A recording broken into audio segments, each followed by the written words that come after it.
Welcome to all who want to reclaim your inner bitch. We are three bitches on a mission to shift long-held societal norms and perceptions on taboo subjects women tend to sugarcoat or let slide because of preconceived fears or repercussions from the good old boy system.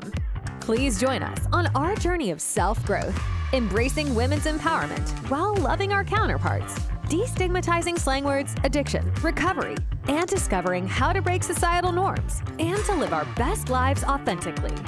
All right, let's dive into this episode.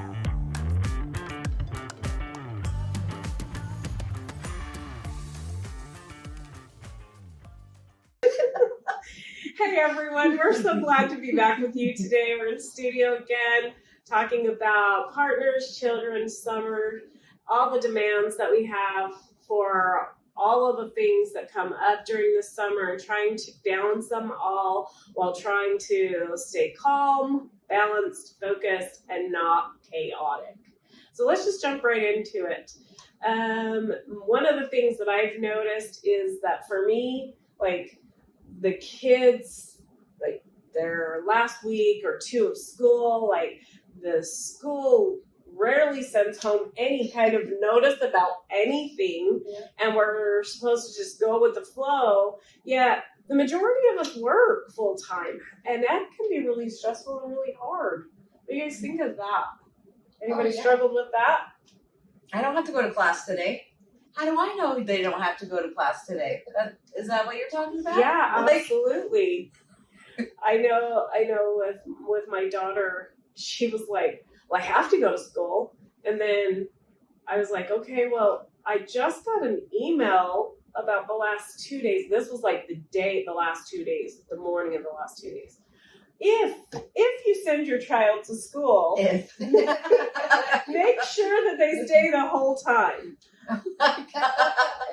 No, what is the if? So we have a choice in this? This would have been nice to know last week, if, right? Because then I don't know about you guys, but I start to feel like I have to scramble to try to make sure that things are covered and make sure that she's taken care of. And if she is going to go to school, make sure she goes to school, those kind of things. Any challenges you guys have faced with that this last week? Or has it been easier for you guys than it was for me? For me, it's been, well, Mom, I don't have to go to school. Yeah. But do you? Like, Yeah. What's the rules here? yeah. And who's making the rules? I don't know. I don't know, and I want to still, like, we did talk about on previously, like, where we're at with the kids and holding boundaries and doing all that stuff. I didn't even know where I was at. Everything that we went over, like, I had to go redo it and relive it to know what the heck we even talked about on the last episode. It becomes more prevalent and more true the more we were in it. Yeah. What do you guys think about like summer plans? Like I know for the kids, a lot of times they have this preconceived notion that you have to have like your vacations have to be over the top, because if they don't have the best vacation, they're going to feel bad when somebody else has a better vacation than they do, and they're going to feel a certain way, and that's a lot of pressure. It is a lot of pressure. I was actually, probably the last 2 weeks, maybe this is why it's been on my mind, is I need to be really clear with my kids what my expectations are. And so for me, I've been kind of thinking and playing around with the ideas of what am I going to expect out of my kids, and then communicating that to them so they know, because it seems like every night they're wanting to go do things, right? Yeah. And it's like, I feel like they're going to take advantage of me. I'm just going to say yes because I don't want them to be excluded. Right. But I was like, we need to have a good family meeting and really discuss the expectations of what we're going to expect out of them so that they can do all the fun things. Or I like that. so that's what we're working on as far as doing a family night and having that discussion, because I think new in recovery too, I'm trying to parent a little different than when I was an alcoholic and pretty much anything could go. Everything was a yes. Yeah. Yeah, sure. Yeah. And also, As long as you're not Yeah. here watching what I'm doing. as long as you're not here, I have free time. But we also moved into town. We lived outside of town, so the kids had more limitations on what I would allow them to go and do. And now that we're in town, it's like every single night there's some extraordinary thing going on that they want to be a part of. And I was like, there needs to be some guidelines and expectations. So I love that. You know, for years, my little family, we used to do a weekly family council is what we called it. And we talked about like what was happening during the week. We actually did Caught Doing Goods. I don't know if you guys have ever done that. So what Caught Doing Good is like we would go around for each person we would say things that we actually caught them that they were doing that was helpful or beneficial or good for the universe, right? And then we talked about like what the expectations were for the week, what was on the schedule. I think we need to get back to that again. It was really, really helpful. And especially since my home now it's ever moving, right? Because I've got a son that's almost 19 that still lives at home, and he has a girlfriend, and they're always coming and going. And then I have a son that's 16 and he's working, so I never know what his work schedule looks like. And my husband works nights some nights, so it would be nice again to get back to that. yeah, I think that goes along with when we're organized and prepared, then we can handle situations or times accordingly. Mm-hmm. And the one thing that I was looking at when I was thinking about wanting to do these my expectations for the kids, and I also want it for me. Like, what are they expecting out of me, and is it something that I'm able to meet? Is it realistic? Is it realistic? Yeah. And I was thinking, what's going to be hard about this for me? And the one thing is, I'm like, with these expectations, they need to be reasonable, right? Because what I worry about is holding that boundary and then the follow through for me is, am I going to follow through, and how important it will be for me to follow through from the beginning of the summer. So that would probably be the hardest, because sometimes you're tired at night and it's kind of like, you know what, they did do their stuff. I just kind of want them to go. Yeah. But am I going to be able to follow through on those nights? Yeah.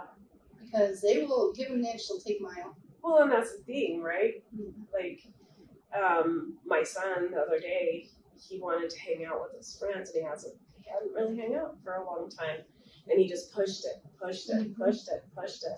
Finally, I was like, no, you need to be home. You need to be home now.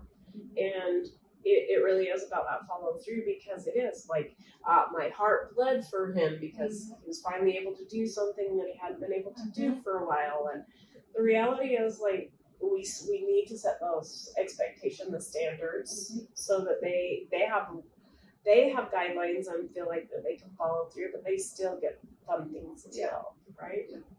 I know at my house it's been with me changing the schedule too. Every once in a while I'm working nights, and the kids still try to get a hold of me while I'm working my shift. And I started to say, Kate, we have a family text line. I like that. We do too. Yeah. So if you have a question, put it on family text, and whoever can answer. And even my 17-year-old's been like, hey, I can switch over that laundry for you, or something. You know what I mean? Like, we've all been able to get in and reply, oh, I can do that, or oh, this is what's going on. I'm working a shift, or mom's working, or dad's at band practice. Like, whatever that looks like, we can at least communicate and have someone get back to somebody else instead of it being left blank. Yeah. Well, I just assumed, since no one replied, that I could do whatever I want. That assuming, I think. Yeah. But what I noticed that all three of us were talking about was it all kind of ties back to communication. Absolutely. Communication is a huge part of making anything work, right? Making any part of any relationship work. So that is a very beneficial skill to have, and most of us don't have it. Yeah. Most of us are learning and going through it, and it's still hard. Well, yeah. Well, and the commitment, the follow through, really is even more difficult depending on the situation, the time frame, and all of that. I know this week I have wanted creamy chicken marsala for an entire week, and I have communicated that to all of my family, and still there was so many things that got in the way, and so I finally made it last night. I finally got it, and it was delicious. But it was about communicating it and saying, hey, I need this help. Hey, like, this isn't going to work out right now. I have, like I said, my 19-year-old, he's always like, well, are we having dinner? I thought you said you were making that stuff tonight. It's like, oh, well, it got too late. I have plans, like, you know. Stuff came up. Things came up, maybe tomorrow, you know. So communicating it is a huge portion of being able to make sure that we don't run into chaos, right? Right. One of the things we've talked about kids quite a bit. Like, I don't know, like some of us, I think some of us really struggle with the partner piece and communicating with our partners about what we really need.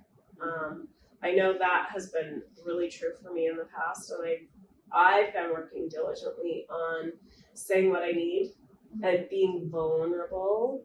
Like, I don't know how you guys feel about that, but vulnerability is not my favorite thing to work on. And it can be really difficult, especially when it's something that I really truly desire or really truly need, right? And so this last week, I was really vulnerable.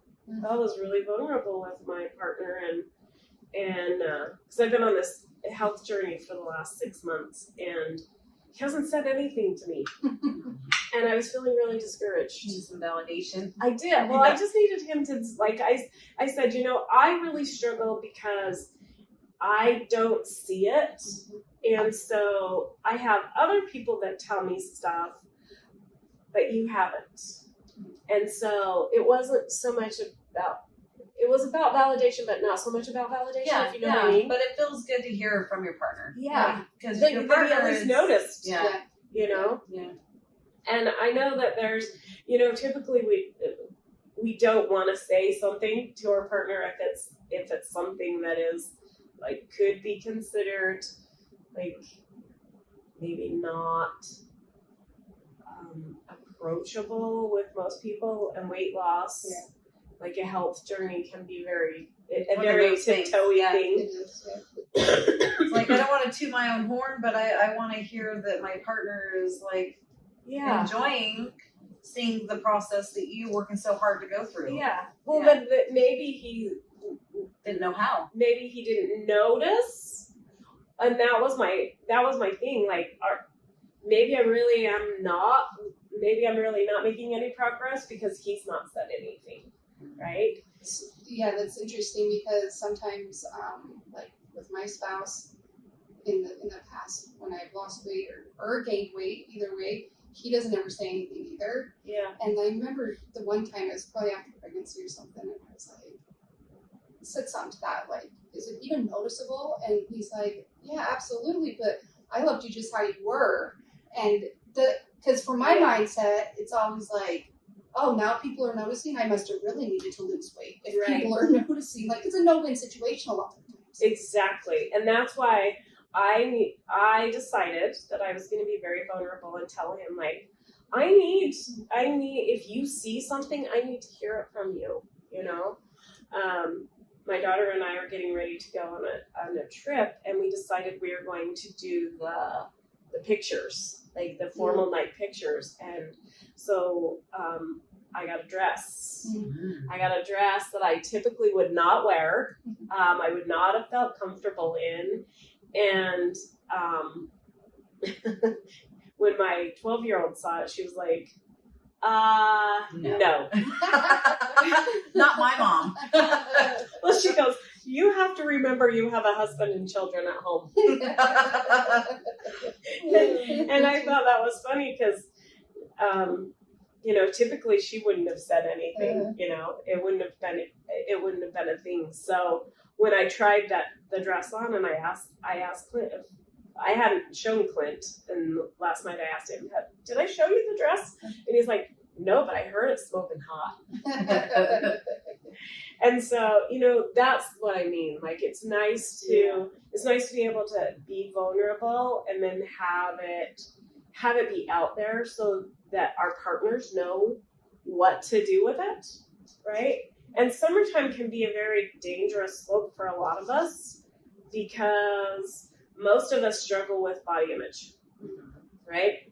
Yeah. And it seems like women have more of a body image issue than men do. I don't know why that is. I think it's an interesting phenomenon to me because people, I wonder why they don't have it, and they're so comfortable with themselves. Yeah.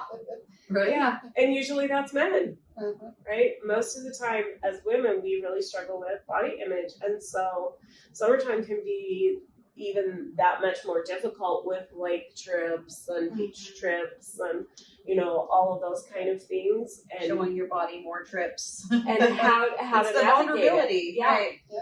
And how to navigate it. And so my hope is that you guys will be able to listen to this and hear something that might help you be willing to be vulnerable in some aspect.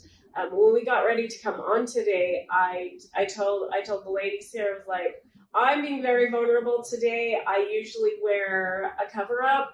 I usually wear pants. Today I'm in a t-shirt and shorts. Smoking hot.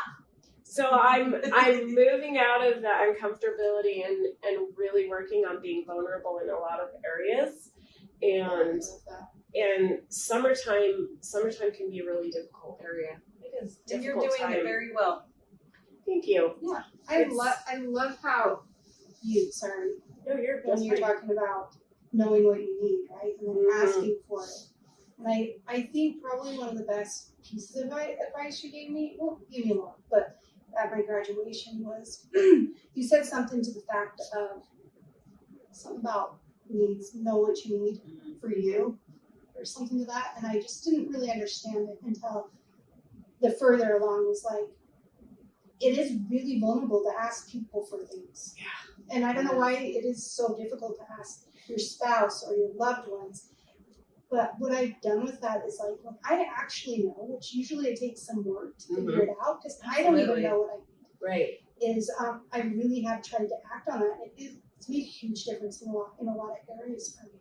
But sometimes we don't even know that we need our spouse to say that. And until we get to know what we need, it's hard to ask for things.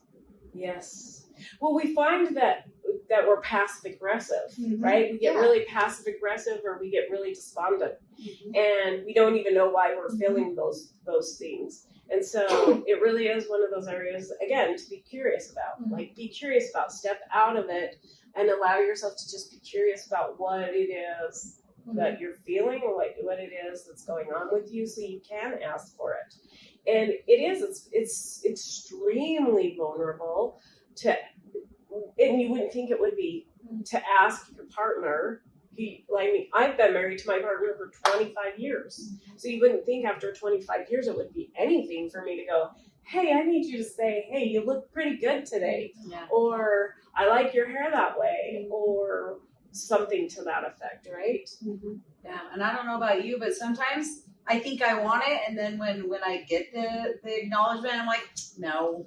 I don't even say thank you, or I would just give it away. Even though I wanted it, I just give, no, it's okay. No, you're. Well, I think that right there, Jess, is that is a very common one for women. Absolutely. Because we don't know how to take compliments. We've never gained that skill of actually sitting through the uncomfortability of somebody saying something lovely and nice to us, and being okay with it. Yeah. And I think sometimes, for me personally, when someone gives me a compliment and then I accept it, I don't want to come off as, oh yeah, I think I'm that great too. I don't know why. It's like, yeah, why do we have to feel arrogant. vain to say thank you? Yeah, I don't know. That's why I was saying, why do we feel like we, the two our own horn? We don't. Why does it have to be that way? Why can't we just feel that way? You know, the interesting thing is I've been doing a lot of research and a lot of learning in the last month, and I'm going to do a shout out to a man that has been mentoring me for the past few weeks. His name is Grant Cardone, and one of the things that he has been doing is he's helping me hone my story, right? Mm-hmm. Helping me hone what I need to bring out so that I can present it to the world in a way that's going to be helpful for the world. And he exactly talked about that. Like, if you don't toot your own horn, who's going to? Yeah. Like, and if you don't have confidence in what you've been through, how can you actually help somebody else step out of that and do something different, right? And so the reality is, like, it is uncomfortable for us. Mm-hmm. It is uncomfortable. And I think it was even uncomfortable for him because as he was sharing things with me, somebody else was sharing things with him about things that he had done, right? Mm-hmm. Things that he has accomplished. And he's like, oh, I even forgot about that. So, you know, I think we get to that place where it isn't common.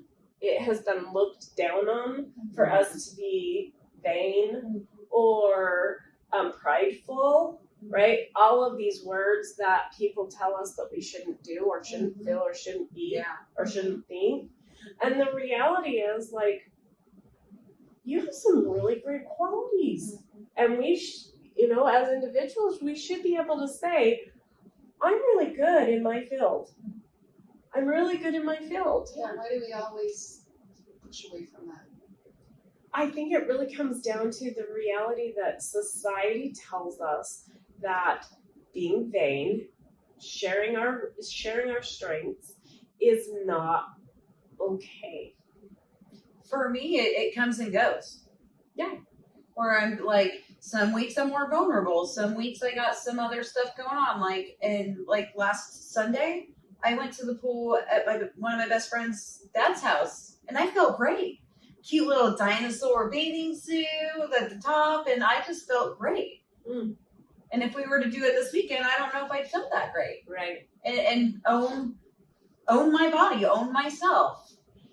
Well, and for me, I've noticed that, like, every time I've gone on a vacation where I don't know a soul, I feel so much more comfortable. Oh, absolutely. Right? Yeah. I can just Yeah. I can be in the bathing suit of my choice. No one knows me. Yeah. We're good. Whatever. But if we were to be in a group of our peers, where we're around people that know us, Our brains are thinking more like, oh, they noticed what are they that. going to think about me, or what am I showing or sharing, or what is it going to look like? Yeah. It just boils down to that vulnerability. Yeah. And being able to do that, it definitely takes a lot of practice. Yeah. I love that you just brought up showing and sharing. It's not just about the showing. It's about people feeling comfortable to talk too. Mm-hmm. Sharing can be something that people look at and they're like, oh, who does she think she is? Well, But maybe she's passionate about it. Or maybe he knows so much about it that he can't talk that way. Why do we have to have that societal norm, or it has been, where you can't feel comfortable saying something that you know what you're talking about? Yeah. I think, again, that comes down to societal view of, you know, it's not okay for you to be an expert in your field Yeah. and state you're an expert in your field. Yeah. Because who does she think she is, or who does he think he is? Like, they know who they are. That's why they're speaking. My struggle too, though, with that is,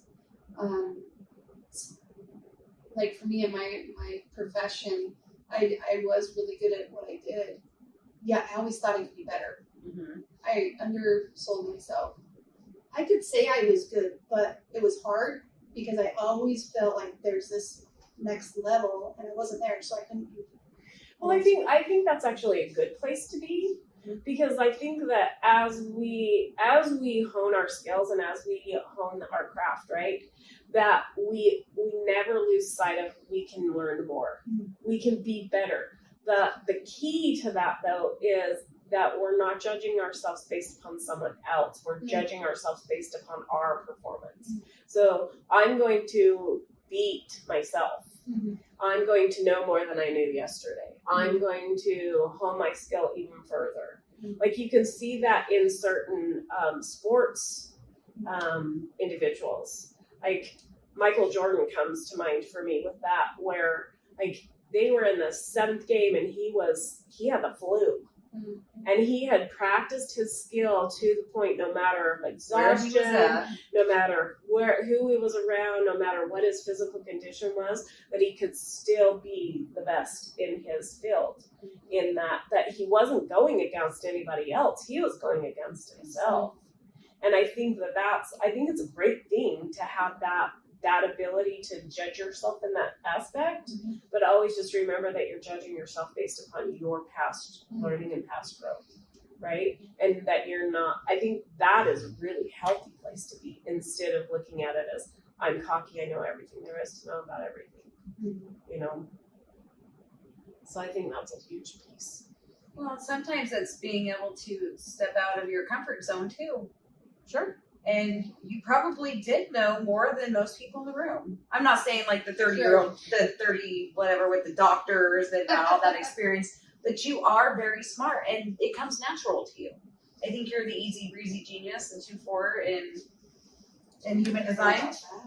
But that is natural for them. They have their things that they're good at, and they'll always think, well, I don't know what I'm talking about, or I don't have enough to train, or I don't have enough to step into my power, even though it naturally comes easy to me. They'll always go back, because you also have that hermit side to you too. It's like, I need to go study more. I need to get my stuff in. I need to do this. But you are natural about it, and you're gifted. You're super smart at what you do. And that is why you're in that profession, and you that's that imposter syndrome though. You're just describing imposter syndrome. Yeah.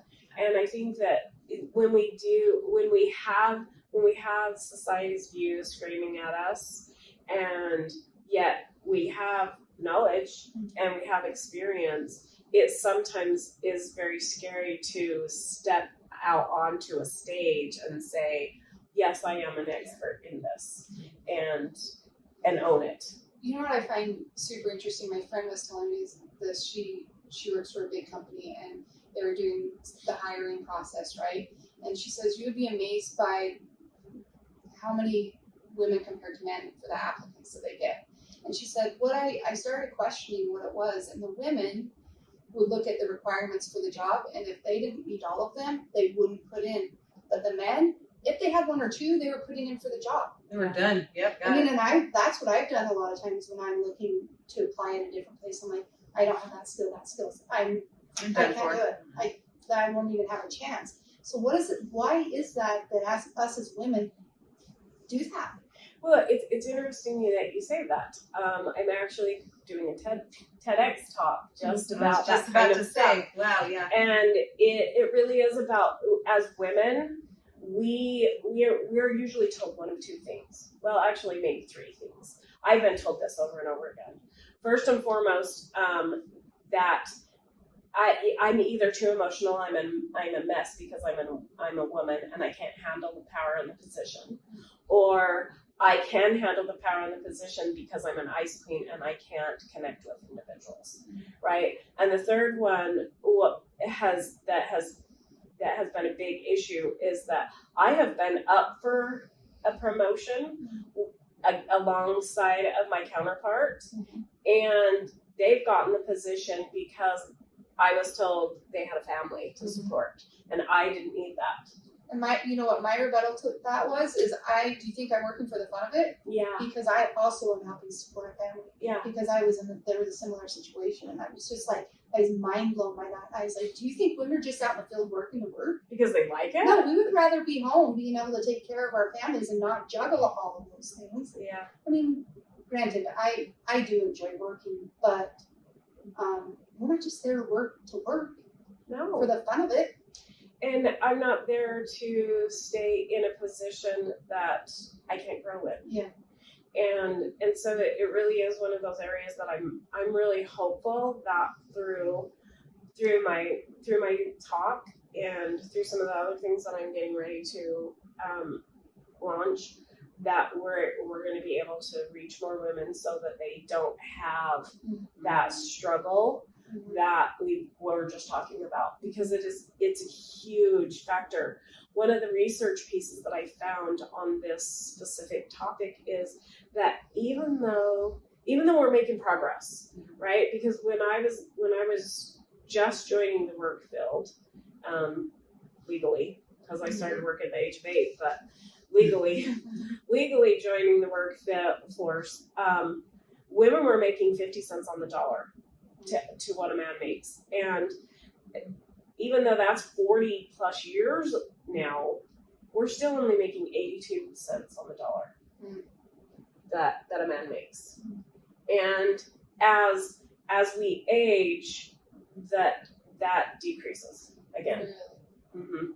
And so it really is an area that I'm really hopeful that we can even out, and we can, make a difference and make a change with, because I think it's really, really important.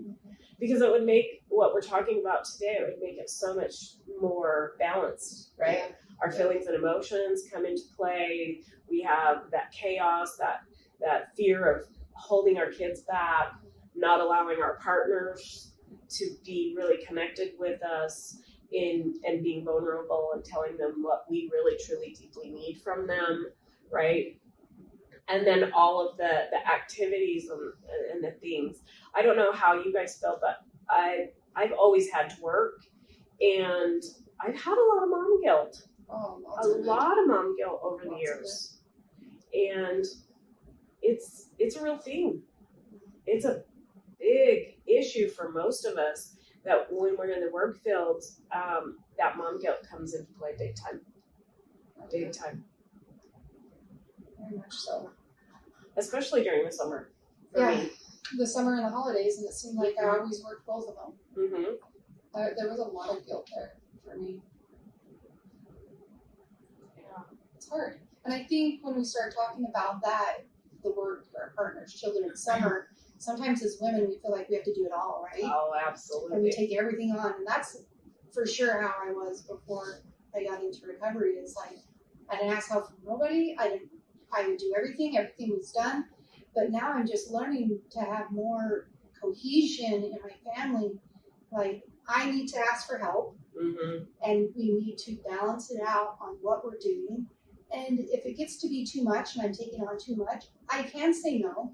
Yes. Because as women, I feel like sometimes we don't say no. Yeah. We don't say no, we don't know how to say no. At least that's how it was for me. Anybody that needed something, I was willing to help them at the, sake At of my my expense. help, And so I'm learning it's okay to say no, it's okay to ask for help. And then, because for me, my husband would help with it, whatever, but if I don't ask, I'm not going to get it. I Right. just have that assumption that he'll do it. Yeah. And then all that does is create resentment Resentment. because couldn't he just see that that's what I needed? Yeah. 100%.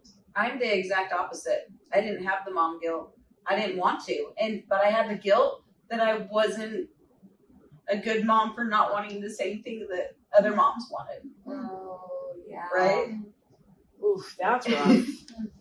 Yeah. And I have, since my kids were little, wanted to take on the role of supporting and not giving my husband the opportunity to take on the main role.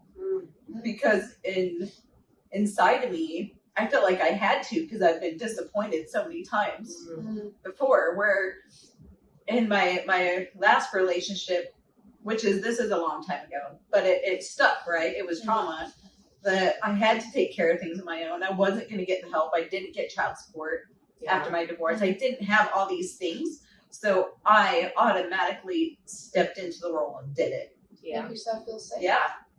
And so I didn't want to have that, like, go do things at the park, go do like any of that. I had this mind frame that I had to be the winner, the breadwinner, all of this. So that's where I'm at. Opposite. I love that we have the differing views because I think we need everybody to understand that no matter where you're at on this spectrum, that it's okay. Yeah. You're not alone.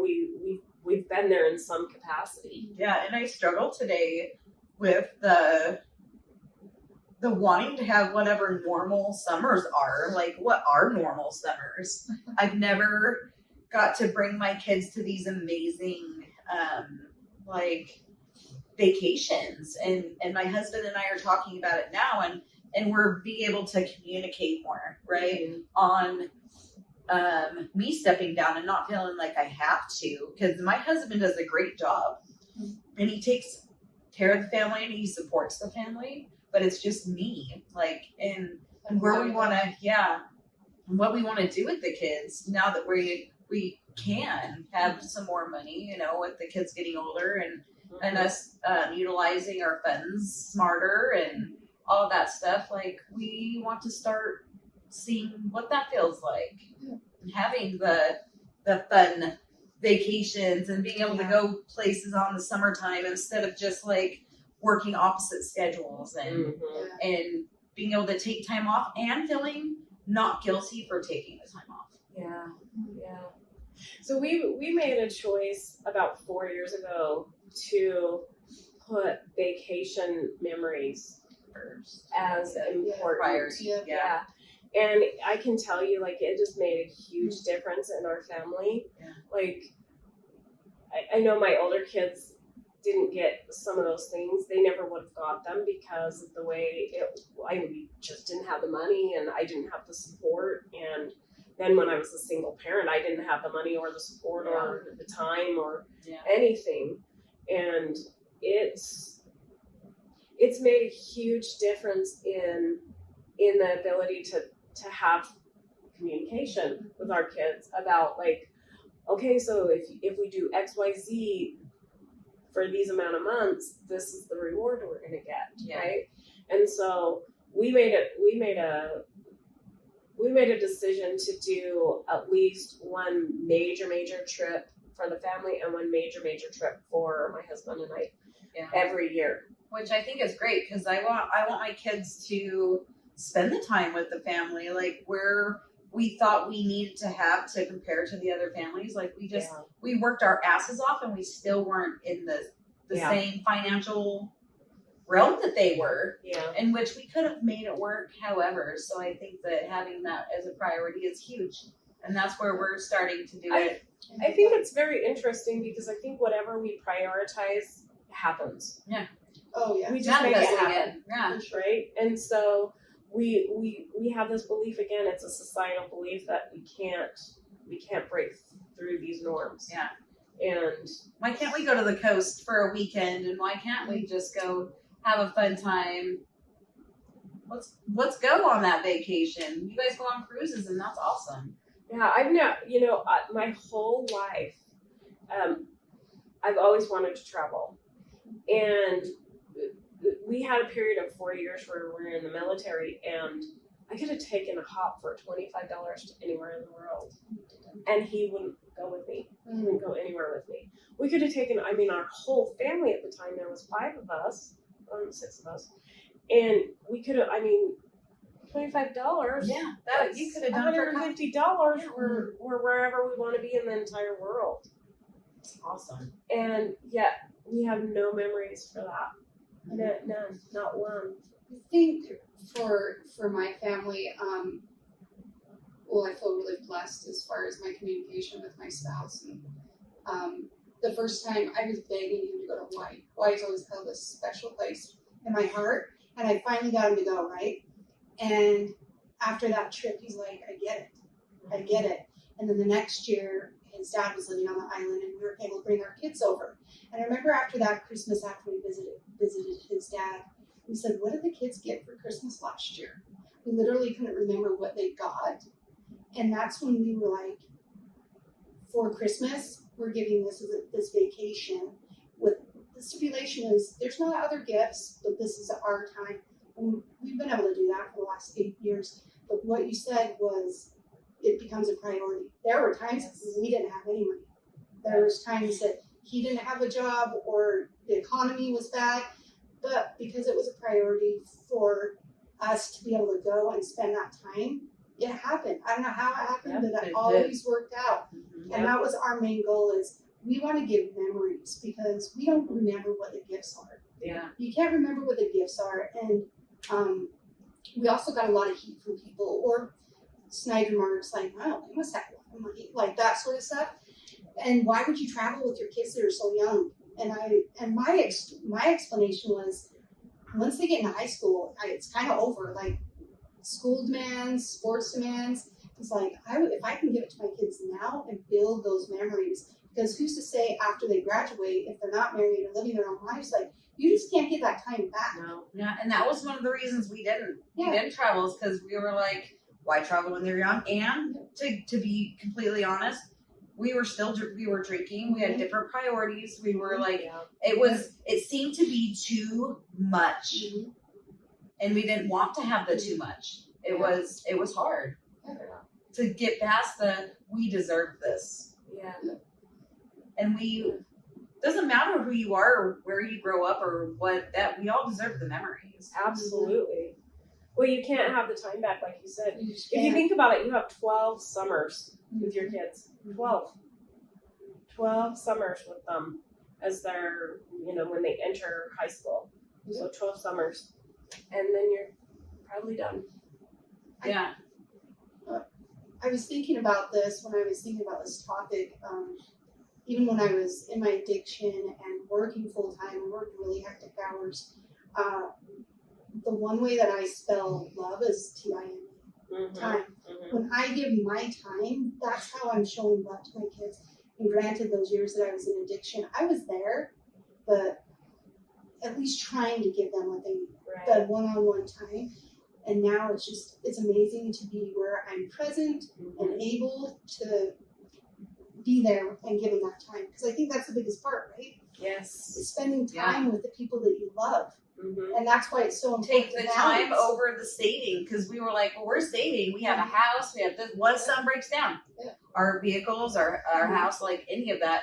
So I see where that would have benefited, and now we can do is just have these awesome times from here on out, and know that we're gonna have it when it comes around. Like things will work out. Yeah, they always do. They always will. Yeah. If we let them. So time is very, very important. I love that. It is super important, and you can't get it back. Mm-hmm. There's no getting it back. I have a friend that travels by themselves a lot, and I've always wondered why. Like I need to build a memory with somebody. I want to be able to look back and go, like my daughter and I that are getting ready to go on this trip. We were having a conversation about one of the last trips that we went on, and we stayed in the most horrendous hotel. We took a red-eye flight to get there, and by the time we got there, we were so tired that we just crashed into the bed, and it was a taco bed. But guess what? Like, that is one of the things that we laugh about so often, about this time that the fire alarm went off, and we just looked at each other like, should we get up? Like, Was that is Memphis? it really... well, we were in Tennessee, yeah. Yeah. I heard about this vacation. Yeah. But I mean, look at that memory. Like Yeah. we have that memory to share, and like nothing went to plan, right? But it continues to bring back all these memories for us, and we laugh about it often, right? In fact, my daughter was like, because I was like, we need a hotel room for our trip, and she was like, okay, well, I would love to, because we were looking to try to find one that was reasonable and that. And she goes, I'd love to see you spend a night in the Best Western. And I was like, I don't think I could do it after the taco bed. Like, No more taco beds. she's like, you're too bougie for that now. You know what you're worth. But again, it's like memories, right? The time. And if you don't go with someone, what if is you that? don't go with anybody or you don't have the means or ability to travel to big places, you can start small. Just literally about Staycations. quality time with the people that you love. Yep, staycations. right? Mhm. There's a lot of times that before we started prioritizing vacations that we did a lot of staycations, right? And so we'd go to like Lagoon or we took our kids skiing a lot in Beaver.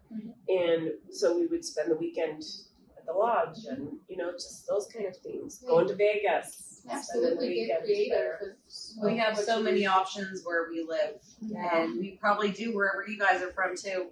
Yeah, absolutely, 100%. Yeah, we spent a lot of time on the mountain with the cabin and the reservoir. Yeah, there's lots of Well, memories see, there. and there's lots of memories. So you do have, So we do, Yeah, we those. do. yeah, that's awesome. So I think it's time for a challenge. Okay.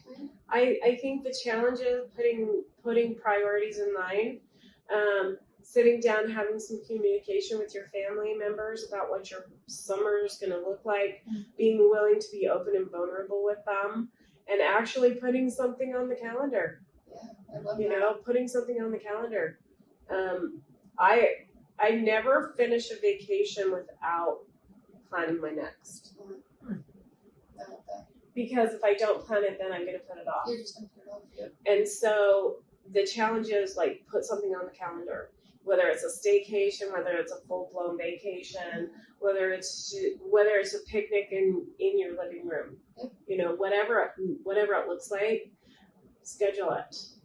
So, Yeah. I love that ladies, challenge. Weekend. I'm gonna have that done this weekend. I love that challenge. you're gonna do Yeah. okay. Of course.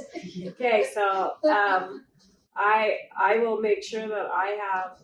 So we've already talked about it as a family. Ours is going to be Hawaii this year I love that. with the kids I love that. because they haven't been there yet. So I love that. so awesome. So let's plan that, and we will hope to see you next time when we get together again in studio. Take care. We love you. See you Love you. soon. Thanks so much for tuning into this episode.